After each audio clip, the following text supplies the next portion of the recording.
Welcome to the Investment Update with First Super. My name's Andrew Jewell. I'm the Executive Manager for the Financial Advising Education. And today I'm joined by Casey Lowe, a Senior Consultant from Frontier Advisors. So Casey, before we start, maybe just give us a little bit of background about who is Frontier Advisor. So Frontier Advisors, we're investment advisor to First Super, but also to a number of other superannuation funds. The advice we provide is in investment managers, but also in asset allocation. Okay, excellent. So you're kind of like our go-to people when we want to find out what's happening in the financial markets and how our investments are performing and what we should be deciding to do in that respect. Yes. Okay, great. What I wanted to do today was actually just talk about what's happening out there in the financial markets. I mean, for our members since the GFC, now over 10 years ago, the super funds and First Super have been performing very strongly. But in the last couple of months and even in the last couple of years, things have started to change. I mean, what's happening out there and what's causing these changes? So you touched on a few interesting points there. So the first one I think is COVID happened a while ago, and it seems like the impact of it is starting to fade. Of course, there's the risk of variants popping up again, but it seems like that impact is fading. But the big concern or the big threat for the global economy right now is inflation. Globally, we're seeing inflation skyrocket in most developed countries, and it's been driven by quite a number of factors, and that has driven central banks to start to hike interest rates, which is the big headline news right now. Okay, so it's the old economic formula: supply and demand. There's a strong demand for goods, but there's a lack of supply, and that's pushing up prices and that. So why is then the inflation getting so much out of control and starting to feed through to interest rates? So what central banks try to target is a low but consistent inflation rate. So for example, the Reserve Bank of Australia, our Reserve Bank, target an inflation rate of 2 to 3%. They think that's the right level for the economy to have for good growth. Current inflation rate in Australia is at around 7%, and expectations that it's going to stay up there for quite some time. So the central bank doesn't like that, and that's why they're starting to hike interest rates.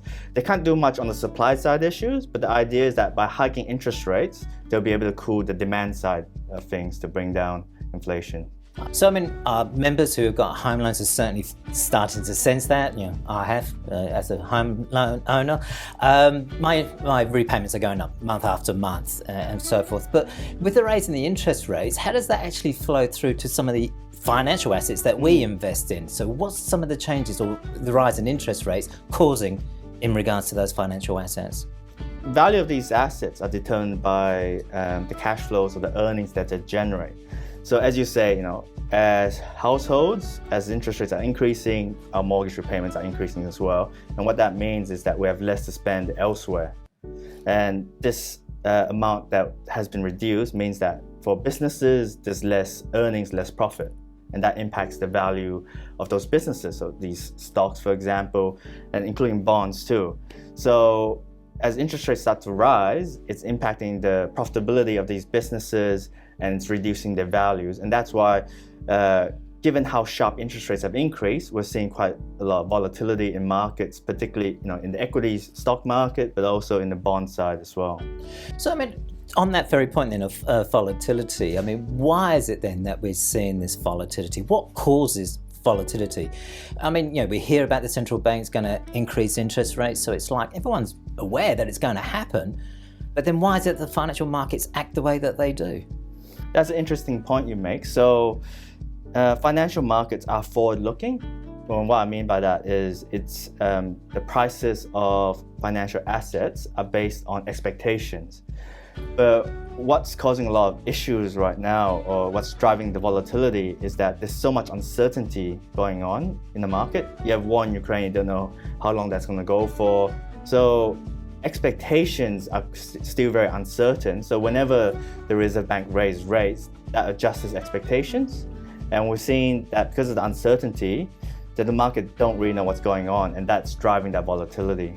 Okay. So, I mean, I think a good case in point would have been just this week with the Australian Reserve Bank announcing interest rates of just 0.25%. So the financial markets were, in general, expecting 0.5%. The Reserve Bank came out with a lower one. So consequently, we didn't see too much volatility within the Australian market because of that, because it was within the financial markets' expectations. Is that what we're kind of like trying to say there? Yes, that's right.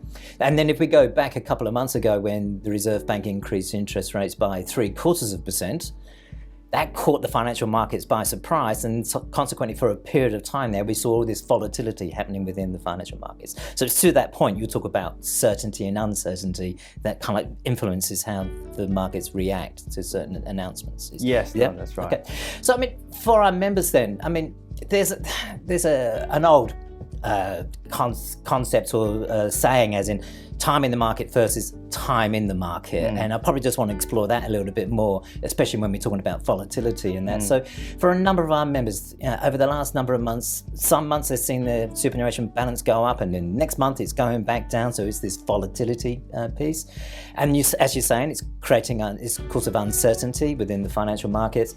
That, to our members, also creates uncertainty for themselves, especially when they're starting to approach retirement or they're in retirement. And understandably, they become fearful about, well, what's happening with my superannuation balance? Is it always going to be there? How long is it going to last, or anything of that nature? So, I mean, what if we were going to talk to our members about whether they their investment choice? What is this concept about time in the market versus time in the market? Maybe you could just elaborate on that a little bit for me. Sure. So in the context of superannuation, I'll probably touch on a few points there in relation to timing and time in the market. So the first one is superannuation are meant to be long-term investments. They're meant to be not just over the next 12 months or even 2-3 years. They're meant to be for decades ahead. So when you're thinking about superannuation investment, you need to take a long-term view on your investments.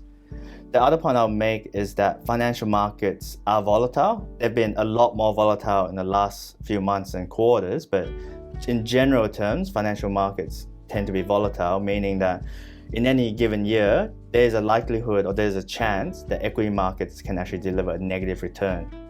But over the long run, financial markets do actually deliver pretty reasonable returns as investments.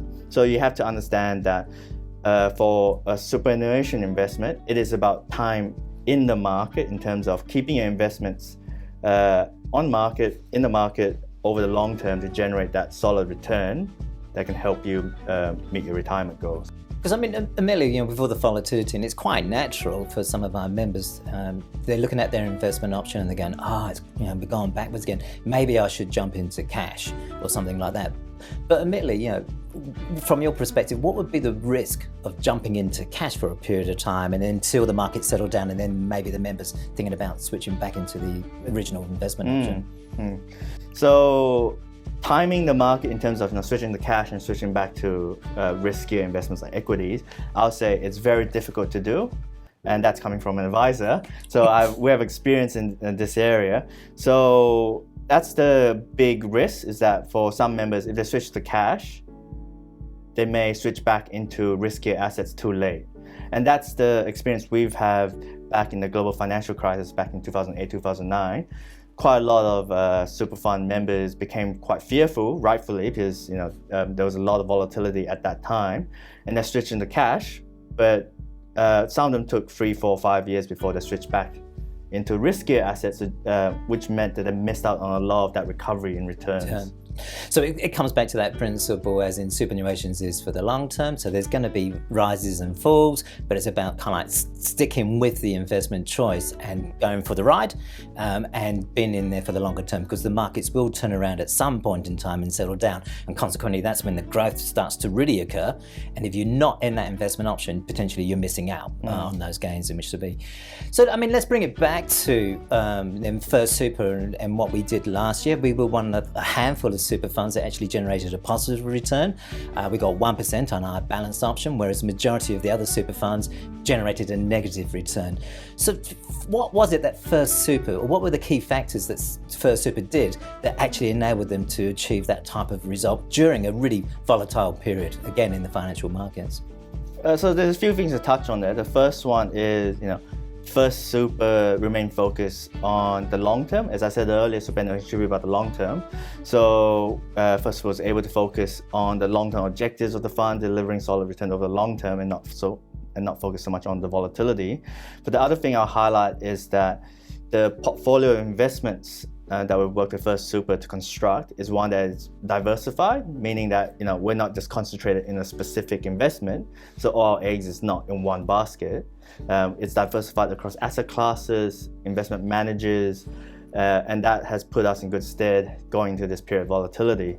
And the last point I'll probably make is that First Super was able to deliver quite strong returns in a very hard financial market, is that we have built in what we call downside protection into the portfolio. And what I mean by that is investments that deliver a positive return when most other asset values are declining. So for example, we have bonds, government bonds. They go up in value because during a time of stress, investors flock to safer assets, such as government bonds. Right. But we also have foreign currency exposure. So during a period of stress, the Australian dollar tends to fall, which increases the value of our foreign assets. So we do have foreign currency exposure to provide that downside protection as well. So those three factors have helped First Super deliver a solid return in a hard year. And also, as a super fund, we quite clearly state that we take a defensive approach towards our investment choices as well. What does that mean to our members? Yes, so when you think about financial assets, there's many different types. There's very risky asset classes. For example, there's equities, which, as I said earlier, in any given year, it is possible for them to deliver negative returns. So when we're building portfolios for First Super, taking a defensive approach means that we're very conscious of how much we put into equities because of that riskier nature of those assets. And we do have high allocations to other asset classes, which provide more defensive characteristics, as I said, government bonds, foreign currency, but also exposure to some of the liquid asset classes, such as property, infrastructure, and private equity. And that has helped that defensive nature in the portfolio. And sometimes, we refer to that we're underweighted, and you kind of touched on that just a moment ago. But again, what does being underweighted in certain financial assets mean? So when you're investing for superannuation funds, we have long-term goals that we have to achieve, investment and risk objectives. And in order to reach those long-term objectives, we set what we call a roadmap, a strategy around it. So it could be X% in equities, X% in cash, for example. And when we're talking about underweight, it means that we've taken a shorter-term view that, for example, market looks a lot riskier right now, so we're being more cautious. So we'll have a bit lower than that X% in equities and maybe a bit more in that X% in cash. Okay, so it's not necessarily a permanent strategy that we take. It's like you're saying, it's more of a shorter term approach that we take. So what would trigger First Super to kind of reconsider being underweighted in a certain financial asset? There's quite a number of factors we consider in that. The first one is the economic outlook. Whether we're more positive or negative on that outlook drives our decision in being over or underweight. But it's also about the valuations of these assets as well. So for example, if the outlook is looking more positive and we think the valuations for particular assets are looking on the cheaper side, then that would drive us to have an overweight view on the asset class. So KC, you mentioned inflation there, and it is something that's in the media day after day. We see it in the news every time you turn on the TV. But why is it receiving so much attention? So the key thing with inflation is that right now it's been driven by quite a number of factors. You have supply side issues and demand side issues. Supply side, you have the war in Ukraine, you have COVID restrictions still happening in China. So that's limiting supply. On the demand side, most countries have only recently come out of COVID lockdown. So that means that there's a lot of pent-up demand coming back into the economy. So there's a mismatch between limited supply and heightened demand, and that's causing inflation. So, we've talked about what's happening in the past, what's happening currently, the approach that First Super is taking in towards their investments. A lot of the members that we do talk to, immediately are going, okay, what's going to happen in the future? What's happening in the next 12 months? what they're really doing is they're looking for that reinsurance, and all super funds, and First Super is no different. We want to generate a positive return. In actual fact, we want to generate stronger returns, but you can't necessarily predict what's going to happen, and you kind of made reference to that earlier in this meeting as well. So I mean, what should members maybe keep in mind if they're thinking about their investment choice and they're thinking about remaining in there and what's going to happen within the future? What would be maybe some simple advice or information that they could take into account? Yeah, so I'm going back to this point we talked about earlier, which is that superannuation is long-term investment. So you have to really keep that in mind. No one likes it, but every so often you do get negative returns out of particular asset classes like equities. But over the long term, these asset classes do deliver positive, reasonable returns. So the advice for members is that you should focus on the long term and not be so stressed out about what's happening right now in markets, because no one can predict what's going to happen over the next 6 to 12 months. But over the long term, we expect these investments to deliver good returns for members. Casey, thank you very much for joining us this afternoon. And to our members, look, it's the last time a financial market volatility such as what we're seeing happened, and Casey mentioned it before, it was a global financial crisis. Some of our members may remember those times and what their experiences was like, but for a number of our members, that was 10, 12 years ago. They're unfamiliar with what's happening in the financial markets at this moment and what's happening to their superannuation. At First Super, we seek the best outcome for our members. It's about generating strong returns, and as Casey mentioned, it's about the longer term as well. So Super, as he mentioned, is about retirement, and you may be in retirement now. So we are talking about the next to 20 years that your superannuation is invested. It is there for the longer term. So if you're still feeling a little bit uncertain as in what to do, we've got information on our website. The link is there, shown at the bottom of the screen. However, if you really want to talk and get some advice around it, there is the financial advice team that's available to you. They will explain what the process is, but we're more than happy to review your investment choice and determine whether that's still the most appropriate one for you over the longer term. So thank you for joining us this afternoon. And once more, Casey, thank you very much for coming in and joining us.